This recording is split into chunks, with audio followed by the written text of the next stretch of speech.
Assalamualaikum ya Rasulullah. Assalamualaikum ya Habiballah. Assalamualaikum ya Nabi Allah, ya Rasulullah. Kami yang hadir di tempat ini hamba-hamba yang mengaku pecintamu. Akan tetapi ya Rasulullah, kadang kami tidak punya bukti untuk mengatakan ini semua. Kami hanya pandai berkata mencintaimu ya Rasulullah. Ya Allah, seperti telah engkau mudahkan lidah kami mengucapkan cinta, mudahkan hati kami untuk mencintai ya Allah. Seperti lidah kami mudah untuk mengucapkan kalimat rindu kepada kekasihmu Nabi Muhammad, rindukan hati kami ya Allah kepada kekasihmu Nabi Muhammad. Ya Allah, engkau yang melihat hati kami, engkau yang merubah-rubah hati kami. Kami saat ini berkumpul ke tempat ini hanya karena kami ingin dikumpulkan kelak di padang mahsyar bersama rombongan kekasihmu Nabi Muhammad. Wahai kaum muslimin, para kekasih-kekasih Allah, pecinta Rasulullah, semuanya punya bukti. Buktikan kalau engkau mencintai Rasulullah di pasarmu, buktikan kalau engkau mencintai Rasulullah di rumahmu, buktikan kalau engkau mencintai Rasulullah dalam urusan pekerjaanmu, buktikan kalau engkau mencintai Rasulullah di saat engkau tidur. Dan sungguh pecinta Rasulullah akan punya bukti-bukti. Lihatlah para sahabat Nabi sallallahu alaihi wasallam. Para sahabat Nabi mencintai, dan tanda cinta adalah berbuat kebaikan. Apa tanda mencintai adalah berkorban untuk yang dicintainya, rela untuk berkorban untuk yang dicintainya. Lihatlah dan lihatlah para sahabat Nabi sallallahu alaihi wasallam. Ada di antara mereka para sahabat Nabi yang waktu itu Nabi Muhammad berada di perang Uhud. Dia berada di perang Uhud. Sayyidina Abu Bakar berperang bersama Rasulullah, Sayyidina Umar berperang bersama Rasulullah. Mereka berjauhan, akan tapi mendengar suara bahwasanya Nabi Muhammad meninggal. Mereka bergegas mendekat kepada Nabi sallallahu alaihi wasallam, mendekat kepada Nabi sallallahu alaihi wasallam. Ternyata di hadapan Nabi ada satu sahabat Nabi yang salah satu sahabat Nabi sallallahu alaihi wasallam yang bernama Abu Talha bin Ubaidillah. Abu Talha bin Ubaidillah berada di depan Nabi Muhammad dan berkata, "Nahradunna nahri ya Rasulullah." Sebelum leherku dulu yang boleh dipenggal ya Rasulullah. Sebelum badanmu biar badanku yang menjadi tameng ya Rasulullah. Sebelum nyawamu biar nyawaku ya Rasulullah. Sehingga saat itu Abu Talha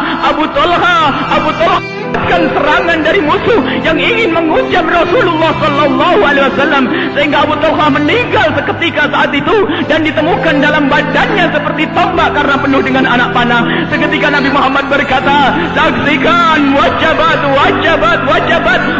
ia mendapatkan surga, wajib ia mendapatkan surga."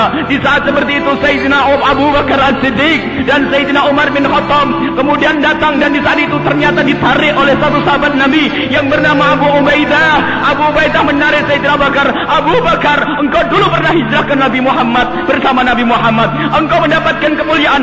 Aku ingin mulia bersama Nabi Muhammad. Sekarang giliranku. Kau mundur wahai Abu Bakar." Akhirnya Abu Ubaidah mendekat kepada Rasulullah sallallahu alaihi wasallam, yang saat itu Rasulullah wajah beliau bersimbah darah, penuh dengan darah. Abu Ubaidah memeluk Rasulullah. Kemudian ditemukan di kening Nabi Muhammad ada besi potongan tombak yang nyangkut di kening Rasulullah sallallahu alaihi wasallam. Akan dicabut dengan besi, takut Nabi Muhammad merasakan sakit. Akan dicabut dengan kayu, takut merasakan Nabi Muhammad sakit. Akhirnya dipeluk Nabi Muhammad, dan Abu Ubaidah Nabi Abu Ubaidah mendekatkan bibirnya ke tempat luka tersebut dan menarik besi yang ada di kening Rasulullah, sehingga karena begitu kerasnya sangkutan, karena begitu kuatnya besi tersebut sampai giginya terjatuh, dan diulang lagi jatuh gigi yang kedua, hingga berhasillah mencabut besi yang menancap di kening Rasulullah sallallahu alaihi wasallam. Kemudian setelah itu para sahabat Nabi melihat Nabi Muhammad berdarah. Abu Ubaidah mengusap langsung darah Nabi Muhammad sallallahu alaihi wasallam. Akan tapi bagaimana Abu Ubaidah mengusap kening Rasulullah? Lihat, tidak diusap dengan bajunya, tidak diusap dengan tangannya, tidak diusap dengan sapu tangan atau tisu. Akan tapi saat itu Abu Ubaidah mendekatkan mulutnya ke darah yang bercecer, ke darah yang memenuhi wajah Nabi Muhammad sallallahu alaihi wasallam, dan diisap itu darah. Nabi Muhammad berkata, "Muntahkan, keluar keluarkan darah itu. Beliau berkata, demi Allah, tidak akan aku keluarkan ludih darah ini dari mulutku, dan ditelan. Kemudian Abu Ubaidah setelah membersihkan darah Nabi sallallahu alaihi wasallam dengan mulut beliau, kemudian beliau keluar amarah, kecemburuan kepada Nabi sallallahu alaihi wasallam, kemudian meninggalkan Nabi. Akan aku habiskan musuh-musuhmu ya Rasulullah. Kemudian berjalanlah Abu Ubaidah menjauh, dan Nabi Muhammad berkata, siapa yang ingin melihat ahli surga berjalan di atas bumi, ahli syahid yang masih hidup, itulah Abu Ubaidah. Itulah perjuangan untuk Nabi sallallahu alaihi wasallam. Dan